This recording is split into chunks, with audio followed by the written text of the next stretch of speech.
It's a little weird because I don't feel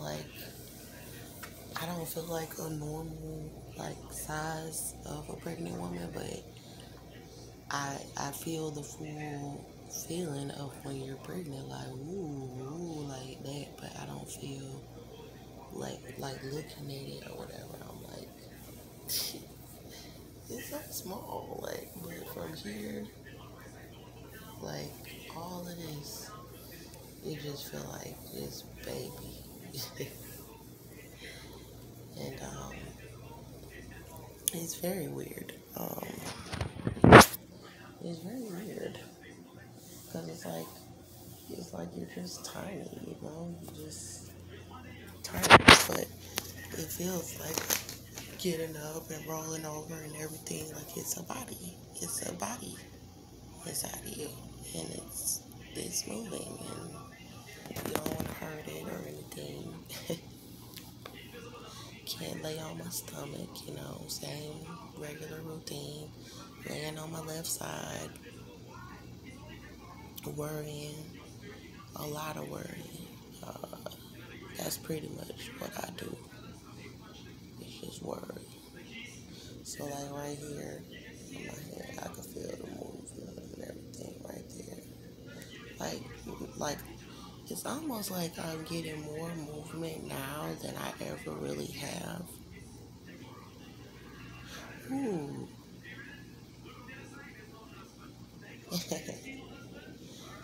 And stuff like that gives me hope that maybe we will be alright, like maybe the baby will make it.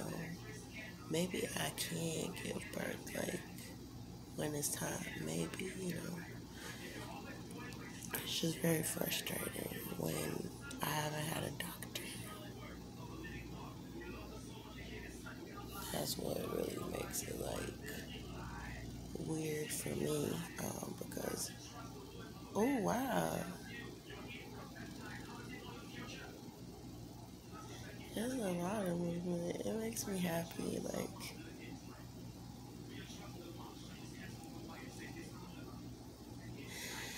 so, I ain't gonna lie, y'all. Like I had a dream like the night before last night, I think. And Austin and Cynthia were there, and Melbourne was there, and there was another woman with another little girl or something. But there was a little baby at the end of the dream, and he was on the couch in the living room by Cynthia, and he was laying on his stomach, and he had spit up, and he was like a little miniature baby, like his head was like that big, and he was tiny, and he looked exactly like Melbourne did, but his skin looked like he might have been a little darker than Melbourne was when he was a baby, but they looked identical. And he was so tiny, like oh my god. And he had on some of Melbourne's old, some clothes that looked kind of like Melbourne's old clothes when he was a newborn. And he was so tiny, he was so cute. He was just laying on his stomach, like with his head like that, and like he was asleep. And he was so cute. Um, but it was just a dream. I don't know how to make myself go into labor. I wouldn't really know if I was in labor because I'm so small. So yeah, I've had the pains in my back, not pain, but just pressure. And I almost did think like I was in labor, but being that I have been bleeding, I didn't know like if I just am not able to go into labor or if, you know, I don't want to say like the baby's gonna die. I don't want to believe that, but it just scares me, and I pray about it that the baby doesn't die and that I can hold my baby, like, and then I'm scared because when I gave birth to Melbourne, they left me in the hospital room by myself, and I felt them coming out when I was like, I trust you, Jehovah. I trust you, Jesus. And then he just started to come down like into my pelvis area right there, and I felt the pressure. And then the midwife came in because the doctor got mad because I wouldn't let him do a C-section on me, and he left. And the midwife came in and was like, "Oh, she's dilated to 10." And she was like, "Go ahead and start pushing." And then Austin had got this leg, and Cynthia had got that leg. And then the lady was telling me when to push and everything. And I felt like I could push on my own leg, but she was telling me when to push, and I listened to her. And he came out like quickly. And we talked about his birth complications, but I don't want to mess up a good story. He was fine. He was good. He did go to the NICU, but he was fine. And after a few tests and everything, he was good, and we got to bring him home. But I know, like, as far as this pregnancy is very scary, because I have not had any medical care, and if I were to go into labor and give birth, it would kind of be the same thing of just having to trust Jehovah and Jesus and being like, okay, God, I trust you if it were to happen, anywhere at any time. So that's a little frustrating for me because I almost feel like I couldn't even do it even though I'm small. Like, I almost feel like, no, I can't do that by myself. Like, with nobody there to, you know, rub your back. Oh, it's going to be okay. Or tell you when you're dilating. Or to hold your legs up.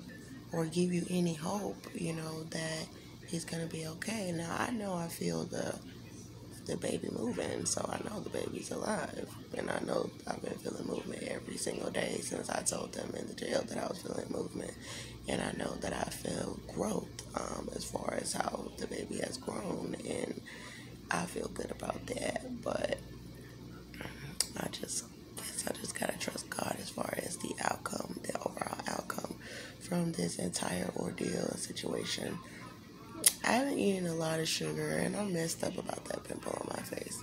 Normally, I keep my whole skin regimen to wash my face and clear up my face, but this has been a long, hard road.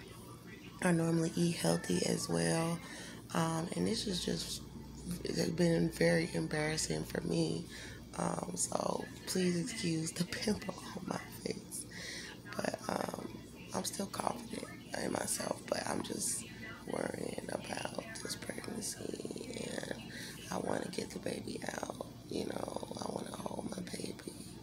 And I don't want to feel like a burden to anybody, because I'm hungry and I want to eat, and I don't really know why I want to eat like as much as I want to, because I read that sometimes a baby's umbilical cord can deteriorate, and that's how the baby gets the nutrients, and that the placenta can get weak, and that the amniotic fluid can dry up. So I was wondering if the baby could even get any nutrients from the stuff that I'm eating, but I believe that it can still, even though I've been carrying for years. Like, I think that I still can give the baby the nutrients, and I think that's why I'm so hungry, and I don't want to feel like I'm creating excuses to just eat up everything, but I really do want to eat a lot, and when I'm sleeping, I don't really feel like getting up to eat when I'm sleeping, but I'll get hungry while I'm asleep, and I know something will be telling me, like, get up and go and eat, and I just lay there like, no, I'm tired, but I know that I probably should get up and eat and just have some faith and some hope in the situation, because I am very small, and I probably should eat as much as I can just in case it will help the baby in any kind of way. Um, so I'm just gonna try to just pray, keep praying, and hoping for the best for us, regardless of what things look like on the outside. Because I know from being pregnant with Melbourne that things can change for you, in the blink of an eye, because he was the best thing. He was the best thing that ever happened to me. he was so beautiful. I never expected that God would give me a baby so beautiful. Like, I knew he was handsome on his ultrasound pictures. I knew he was handsome. But when I saw him, I was like, oh my goodness, like in my arms. I was like, oh, he got cuter as the days went by. And he was just the most precious little thing. And he was a good baby. Like, sometimes he'll whine like, for like 5 seconds so you could pick him up and hold him and nurse him. But he really did not cry a lot. Like, it was like when he was crying, it was almost like he was faking because he knew he was going to get his way. So he'll be in there like, yeah. And I come right and get him. You know, like, he never really cried long. Like, when he started sleeping in his crib, he did cry when I first put him in his crib, because he had rolled off of my bed. And so I was like, oh no, like, you can't fall asleep in the bed with mommy anymore because you could get hurt, and I have to let you sleep in your crib now. And oh, he got so angry, and he started shaking the crib like he was gonna break the crib. And he cried. And it was hard for me to let him just sit there and cry like that. Aw. But I talked to him and I was like, hey, if you just lay down and take a nap, or, you know, if you just go to sleep, I'm right here.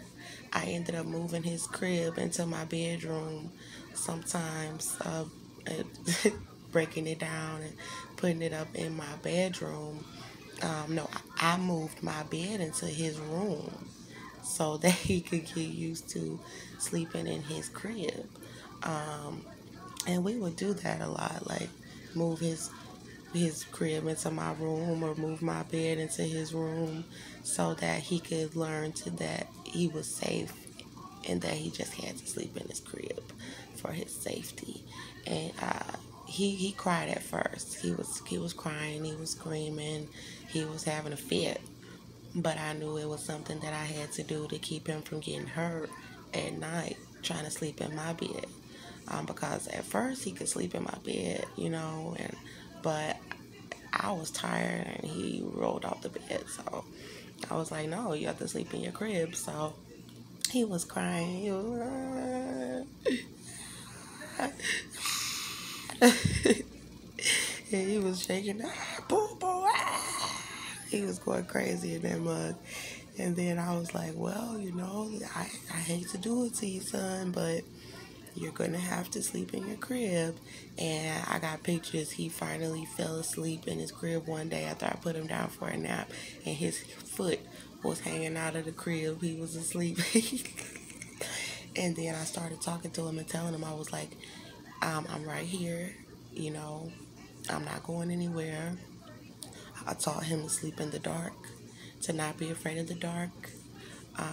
And he was very good. Like, after the first few nights, he slept just fine in his crib on his own. Every time he woke up crying, I always came in there. So I always came in there when he was crying. I never let him just stay in the crib after he had been asleep and let him cry after he woke up. Like, once he woke up and I heard him, I ran in there to go and get him and give him some milk and stuff and maybe a snack, and then sit up with him for a little bit. And once he fell back to sleep, I put him back in his crib. And then he would wake up like, what are you doing? I'm like, I'm putting you in your crib because you're asleep now. And then he'll try to like wake up like, I'm not asleep anymore. I'm like, yes, you are. Go ahead and go to sleep. And then he'll look at me like, okay, but you better be here when I wake up. And I would say, I will be there when you wake up. Like, I'll be here. And I was. Every time he cried, I was right there. Every time he woke up, I was right there. And sometimes he would wake up and he wouldn't really cry, you know. And I'd be like, oh, good, I can get a little bit of extra sleep. But we got along. We were a team. We were a perfect team. We had a perfect little regimen going on as far as his bedtime. He had to be in the bed by 8 o'clock, and he had to be lying down by 9 o'clock, and he had to be asleep by 10. So usually I put him in there at least by 9 to make sure that he would be asleep by 10 o'clock, because ain't no staying up past 9 o'clock in my house. You're a child. You need to get your rest. And then every morning we would wake up around 5 a.m. and start cooking breakfast and getting them milk and stuff like that. 6 a.m. eating breakfast, or sometimes 8 a.m. at the latest, and he would eat eggs and, a little turkey bacon and stuff, have some juice, cereals, little baby cereals, and we would watch cartoons every morning. And then at night, we would read him a bedtime story. And he always had a bath. And I never ran the water too high in the bathtub. And I always washed him. And he would read his bedtime stories. He likes to read books. He loves to read. And he likes the pictures, and he would come up to me and go, book. And I ain't gonna lie to y'all, like, sometimes I would hope he would forget, but he didn't. He would come up to me, book, and I'd be like, okay, let me read my baby his book, because he likes his bedtime stories. And we would go outside and play every single day, after lunch, or sometimes before lunch, and I would bring out the fruit, and I would let him eat fruit and have his popsicles and juice while we play outside. And I never let him run to the street. I would always tell him, do not run near that street. Do you understand me? And he'd be, ha, ha, ha, and ha, ha, ha. And so I always hold his hand and stick very close to him and make sure that he didn't run out into the street, because our house was right on the corner, and we only had like a little small section of front yard, and it was by the street, and his ball would go into the streets, and I would be like, mommy is going to go and get your ball. And I would never leave him out there by himself or playing by himself. I always played with him. I played with his, we play on his little bicycle, and I take him riding on his little baby bike, and he had his soccer ball, and that boy can kick a soccer ball. And I heard that his daddy was good at soccer, but I'm not on good terms with him. But my son can kick a ball. And his little feet was just moving the soccer ball, and I was like, oh, you might be good at soccer. I was getting them all on camera, and so I was like, oh, look at my baby out here kicking a little soccer ball. Now the basketball, he had the basketball hoop, and he wasn't too big on basketball, but he did play with it sometimes. He liked to play catch, like the little football. He liked to throw the ball, and he liked for me to throw the ball and try to let him catch it. So I don't know if that's the quarterback or whatever, because I'm a girly girl. I don't do sports at all. That was my first time really like playing sports since I was in school, since I was in like middle school and grade school. So, having a little boy, I was like, yeah, because he's a boy, and you just kind of get used to stuff like that. I never played with Barbie dolls anyway, even growing up, so I was glad to have my little boy, who I could root for. I never had the boyfriend, growing up, so I had the little boy, and I was like, yeah, I'm your number one fan or whatever. And so he'd be out there throwing the ball, and I'll be out there throwing it back to him, and he'd be laughing and running around like he didn't have a care in the world. And then all the other kids would come around like, oh, can we play with the baby? And I'd be like, yeah, as long as you be nice to the baby, because sometimes they like to hit. And I didn't like nobody hitting on him. And he would play with Cynthia's dog, Teddy, and then he started trying to hit Teddy. And I told him, don't hit Teddy. Teddy don't want you hitting on him, you know. And he was a breath of fresh air. Like, he was always smiling, he was always happy. Everybody loved Melbourne. I called him my kissy baby because ever since he was a newborn, I give him a kiss on his lips. And he got older, and he'd go, kiss, kiss. And then he'll walk up to a stranger. Like, if he felt like you were a good friend, he'll come up to you and be like, kiss. And I'll be like, baby, you don't have to kiss everybody. You know, just kiss mommy. But he was very sweet. And mama's baby. He did not like to go to anybody for too long of a period. Now, he would be nice to you and he would go to you. But then he'll come up to me and be like, milk, milk. And mama had the milk. So he'd come up to me. And it was very precious, just very precious. I used to brush his hair and put the shea butter, the tangling spray on there, and the shea butter cream on his curls. But I would wet it with a little water and brush his hair down. And he loved to be slick. He loved to be suave, y'all.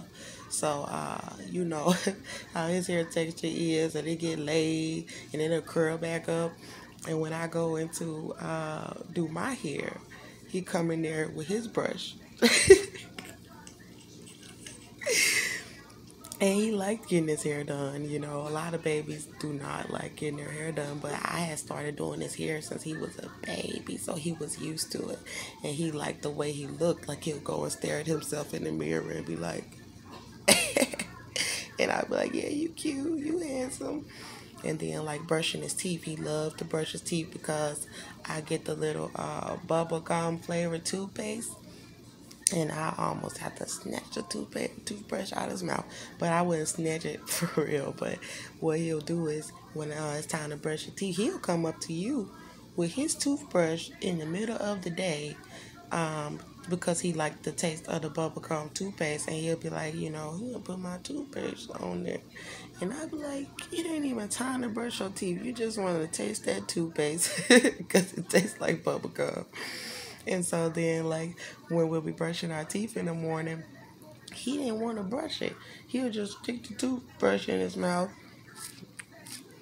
and be sucking on the toothbrush. And I'd be like, Mel, let me brush your teeth. And he just want to suck on it. And then when it's time to take the toothbrush out of his mouth, he didn't want to give it back because he want to sit and suck on the toothbrush because it tastes like bubblegum. And then, like, every day he'll go up to the front door and he'll go, side,